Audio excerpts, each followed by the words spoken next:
Պարոն Գորգիսյան, որոշել եք վերադառնալ քաղաքականություն, ինչու նման որոշում կայացրեցիք, հիմա շտաբն եք գլխավորում Լուսավոր Հայաստանի ցուցակում եք այսքան լռությունից հետո։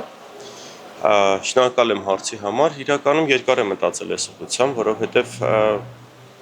ես իմ կոմֆորտի զոնան գտել էի, ես հիմա ընտանիքի հետ հիմնական ժամանակ անցկացնելով աշխատանքում,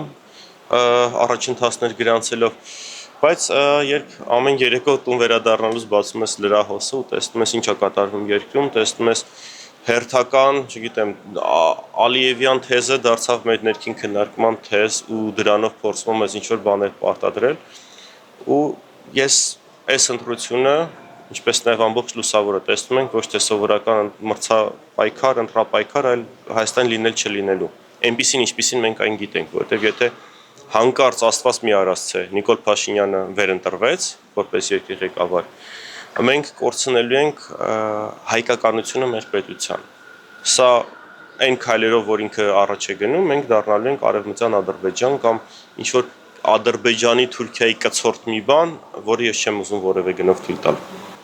Այսքան տարի որ լուռ եք ուզում եք, հիմա նոր չեք ուզում։ Տեսակ անհասկանալի է այսքան լռությունից հետո մի անգամից որոշել։ 21 թվականին եղան ընտրություններ, 21 թվականին ժողովուրդը ընտրեց ովքեր են ընդդիմություն, ովքեր է իշխանություն եւ ընդդիմության գործներ պայքարել իշխանության դեմ, թույլ չտալու այն բոլոր սխալները, որը իշխանությունը թույլ է տալիս, բարձրաձայնելու դրան եւ ինչ որ չափով նաեւ հակակշռելու։ Բայց մենք մինչեւ այդ զգուշացնում ենք, որ եթե խորհրդանում հայտնվեն այն մարդիկ, ում վրա կա ասենց այսքան քրեական գործեր, նրանք չեն կարողանալու լինել ընդդիմություն։ Բայց նրանք մեզ մեղադրում էին մինչ այդ, որ մենք բավարար կոշտ ընդդիմություն չենք Նիկոլ Փաշինյանի համար, կարծում եմ ժողովուրդը կգնահատի ով էր ավելի կոշտ ու ավելի վտանգավոր Նիկոլ Փաշինյանի համար։ Ամեն դեպքում մեզ ժողովուրդը չընտրեց, մենք հավաքեցինք 1.4% ձայն ընդամենը եւ մենք խորհրդամ չէինք։ Ես ինչ կարող էի անել, եթե ժողովուրդը ինձ չէր ուզում տեսնել քաղաքական դաշտում, ես չեղա քաղաքական դաշտում, ես զբաղվեցի իմ գործերով։ Հիմա նոր փուլ է սկսում։ Ես այս փուլում հնարավորություն կա Նիկոլ Փաշինյանին դուրս վռնդել կառավարական շենքից։ Եվ եթե ես կարող եմ, չգիտեմ, մի լումայի չափով ներդրում ունենալ այդ գործի մեջ, ես պատրաստ եմ ուժերից ներած ամեն ինչ անել։ Իսկ մտավախություն չկա, որ չեք անցնի ու այդպիսով ձայներ կփոշիացնեք ու ինչի դաշինք չստացվեց, հա։ Դաշինքներով ընդդիմադիր մեծ խոշոր դաշինքով գնալը արդեն մի քանի ամիս է մենք Լուսավոր Հայաստանը քարոզում է Էդմոն Մարուկյանը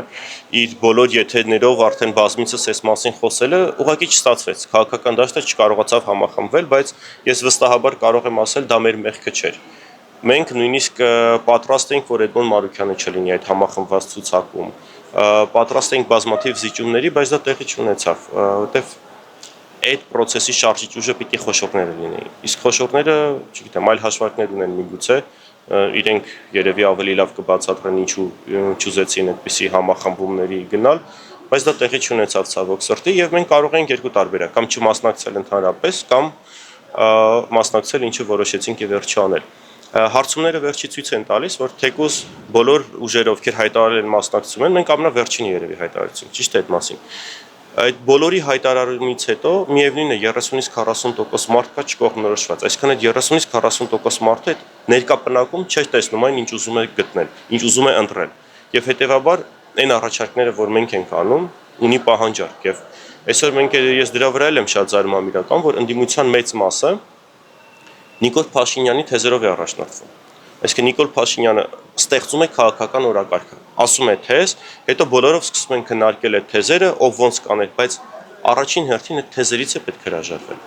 Այդ նույն, չգիտեմ, խաղաղություն, մենք կբերենք խաղաղություն, մենք ավելի ուժ է խաղաղություն, մենք ավելի մեծ խաղաղություն, Նիկոլը ասում է արդեն խաղաղությունը եկել է, այդ ամեն ինչը ընդհանրապես փուչիկ է։ Չի կարող լինել խաղաղություն, եթե դու չունես անվտանգային համակարգեր։ Չի կարող լինել խաղաղություն, եթե քեզ հակառակ կողմը չի հարգում եւ ամեն օր, չգիտեմ, 2 օր առաջ Արցախում եկեղեցի են քանդում։ Եթե քո մշակութային ինքնություն ուզում են վերացնել, դու պիտի ուղղակի դրան դեմ պայքարես, դու չես կարող դրան համակերպել եւ անունը դնել խաղաղություն։ Դա խաղաղություն չի, դա ստորացում է, դա հանձնվում է, դա ոչնչացում է։ Չէ, դե Փաշինյանն ասում է սահմաններին կրակոց չկա, ես իրական խաղաղություն եմ բերել, եռագլուխ պատերազմի կուսակցությունները կան, բերելու են պատերազմ սեպտեմբերի։ Նիկոլ Փաշինյանը մենք լավ գիտենք, որ լավ մանիպուլյատոր է։ Երևի դա միակ բանը, որ իր մոտ լավ է ստացվում։ Եվ նա, այո, ցանկացած ձախողում պետք է ներկայացնի որպես հաղթանակ, եւ հիմա նա դա է անում։ Մենք կորցնելով մեր ինքնությունը, կորցնելով մեր հայկականությունը, չեն կարող ապրել որպես հայկական պետություն, չեն կարող ունենալ հայկական պետություն, հա։ Նույն չգիտեմ, Ռուսաստանում կարող է հայերին ավելի բարձր թոշակ տան, Ամերիկաներում հայերը կարող է ավելի լավ ապրեն բարձր աշխատավարձով, Եվրոպաներում ավելի լավ առողջապահական համակարգ ունենան, բայց միակ հայկական պետությունը սա է։ Եվ այս պետության գաղափարը իմաստը այն է, որ այստեղ հայկական ինքնությունը զարգանա, հայկական մշակույթը զարգանա, բայց երբ որ այդ ամեն ինչի դեմ պայքար է գնում, այդ պետությունը իմաստը կորցնում է եւ դա չի կարող լինել ինքնիշխանություն, չի կարող լինել պետականություն, եթե դու կորցրել ես հիմքը այդ ամեն ինչի, որը հենց հայկականությունն է, որը հայերի պետություն լինելու գաղափարն է։ Եթե դու դա կորցնում ես, արդեն անիմաստ է գնացած ամեն ինչ խոսքը։ Բաժանորդագրվեք Արմաթ մեդիայի ալիքներին սոցցանցերում, հետևեք մեզ նաև Armat Media AM կայքում։